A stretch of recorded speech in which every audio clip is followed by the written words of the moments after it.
terror attack in New York City. So here's the latest. There's a guy who basically was intending, apparently, on carrying a pipe bomb onto a bus. Instead, his crudely put together pipe bomb burst in his pants. So that's about as well as these things can end. Hopefully, he lost his ability to copulate. You know, that'd be the best that I hope would happen to him. But he did. He lost it. Oh, that's good. So he has removed himself from Darwin's pool. So that is excellent.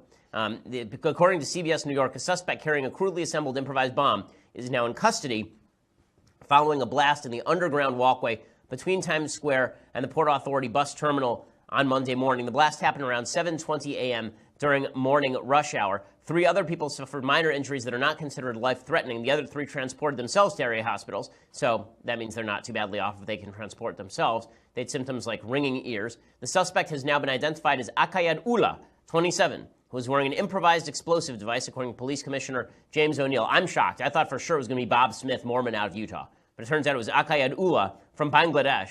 He'd been living in Brooklyn since 2011. He had a visa. He came in with his parents and 3 to 4 siblings, so yay, chain migration, and subsequently obtained a green card and became a permanent U.S. resident. So making sure that all of President Trump's points about the freedom of our immigration system are proved in one story.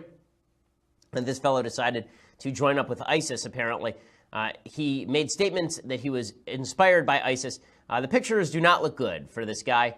He's a youngster, 27, and again, he has lost his manhood, so that's exciting. He was rushed to Bellevue Hospital with non-life-threatening injuries. He suffered burns to his hands and abdomen. The device was affixed to his body with Velcro and zip ties, according to O'Neill. It had wires protruding from it. The poor construction caused a flash of the explosive component, but there were no serious shrapnel injuries consistent with a traditional pipe bomb. So this guy was going to be a suicide bomber, the first suicide bomber in the United States really since 9/11.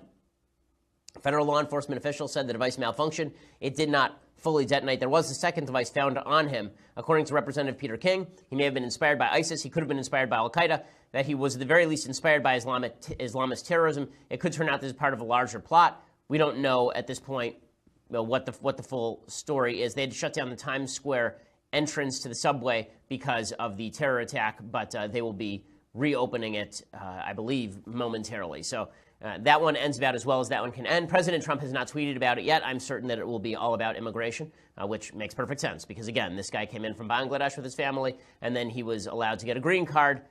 We don't know why his parents were allowed in the country, what connections they had, if any, what their story is, but clearly our vetting system is somewhat flawed. Okay, well, all of that is happening. President Trump is going at it with the media, and rightly so. So last week we talked about this crazy story out of CNN, where CNN reported that there had been an email that was sent to the Trump campaign September 4th, I believe it was, and the email supposedly contained an encrypted key to WikiLeaks documents, which would have been a shocking story, right? It would have looked like actual collusion, like the WikiLeaks people were working with the Trump campaign, showing them documents that they had stolen from the DNC and then turned them over to the Trump campaign for use in the campaign. Shocking story, except it turns out, number one, it's not clear that this is a real email. Number two, it's not clear anyone from the Trump administration knew about it. And number three, and most importantly, the date of the email was not September 4th, it was September 14th. The emails were actually released between those two dates. So now it was an encrypted key sent to emails that had already been released publicly. So the media ran with this. It was the head of CNN. It was on top of all the media outlets. It was all over the place. And then there was a story over the weekend where Dave Weigel, who is a reporter over at the Washington Post, he put out a tweet that was a picture of Trump's rally in Tuscaloosa, Florida, and it was a picture of basically an empty setting. And he was suggesting that no one showed up for Trump. Turns out that was false. The entire stadium was full. And so Trump began tweeting about it. Here is what President Trump tweeted about the media. He tweeted, very little discussion of all of the purposefully false and defamatory stories put out this week by the fake news media. They're out of control. Correct reporting means nothing to them. Major lies written, then forced to be withdrawn after they exposed. A stain on America. You want to know why nobody believes the media? Because the media do a job like this. And I'm trying to remember who made this point, but it's a good point. It wasn't me, but the point is a good one. And that is that all of the errors are in one direction. There's never an error in journalism that actually has an impact on Democrats, right? The errors in journalism always hurt the Republicans.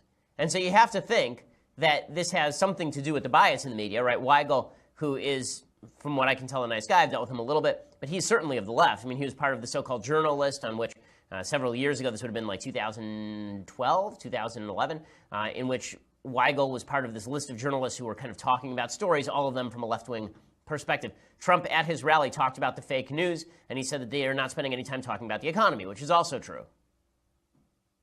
He said, things are going really well for our economy. He tweeted this out. The subject, the fake news, spends as little time as possible discussing. Stock market hit another record high. Unemployment is now at a 17-year low. Companies are coming back into the USA. Really good news, and much more to come.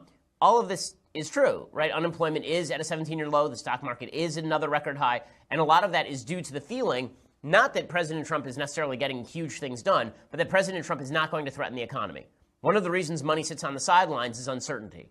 Anyone in economics will tell you uncertainty is not good for the economy. Trump does not actually create economic uncertainty because, again, if Trump is going to do anything, it's very likely to benefit business, not to harm business. The same was not true for President Obama.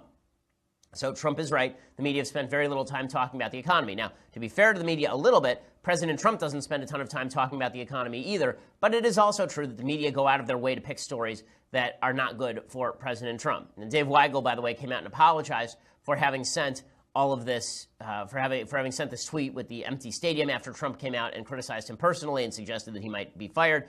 Here is Weigel apologizing.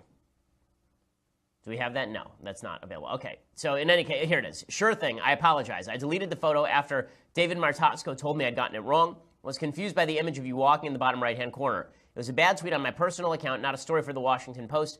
I deleted it after like 20 minutes. Very fair to call me out. Everything I say on Twitter is a joke, except what I say about Swin24, which is, I think, another reporter. In any case, Weigel handles that like a man, and that's the way you should handle it when you make a mistake. So good for Weigel, but the bottom line is that no matter how much the media now attempt to walk it back, the overwhelming feeling that the media are out to get Trump has a pretty significant effect on how people see politics. And that means that they are less likely to believe outlets that are not on their side. It means that even if there are outlets on their side, they may believe that those outlets are, quote-unquote, out to get politicians if the politicians have been victimized by the media before.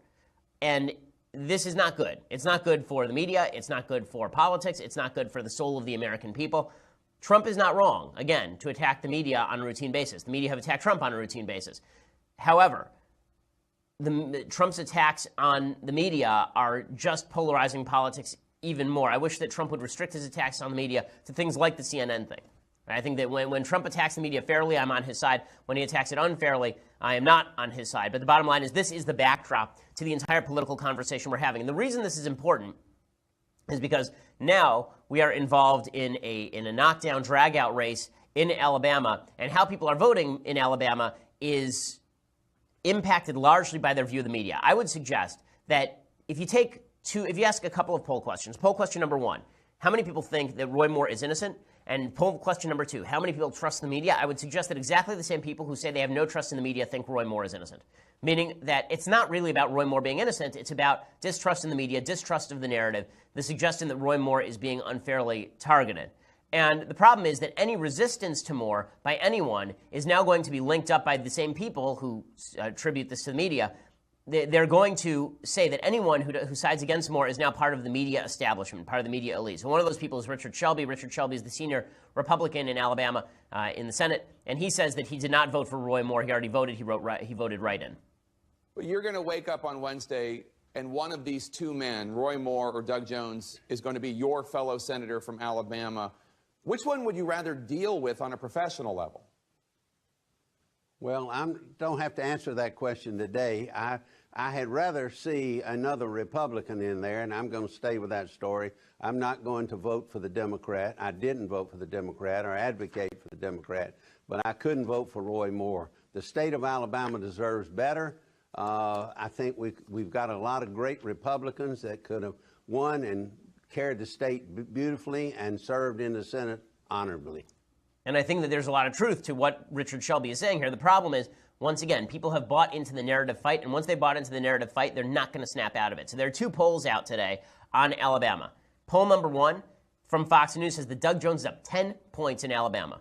Poll number two, I believe it's a Marist poll, suggests that Doug Jones is down 9 points in Alabama. It's very difficult for the pollsters to actually gauge what exactly the election tomorrow is going to look like. It could really go either way. The reason for that is you can't model turnout in a special election. Number two, this issue has really polarized the electorate, and it's not clear who exactly is going to show up to vote.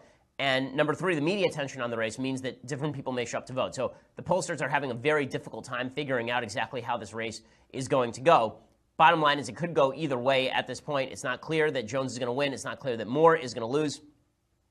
All of that said, it would not surprise me in the slightest if Moore were to win, especially given, again, that polarization that I'm talking about. The media, every attack by the media on Roy Moore is seen by Roy Moore supporters as a media attack, not as an element of truth. And that's exacerbated by the fact that Barack Obama now cut a robocall ad in favor of Doug Jones in Alabama. That is not smart. Barack Obama should have stayed out. This is a state that is 2/3 Republican. Attacking Roy Moore by Barack Obama is not going to be helpful. It may drive up Democrats. It may drive out Democrats a little bit, but it's going to drive out Republicans far more, you would think. President Trump is also issuing robocalls in the Moore race, so he's getting very active in the Moore race. I think there's another reason why, by the way, that is happening. I think there's another reason why Trump is pushing Moore in this race, and I'll tell you why in just a second. First, I want to say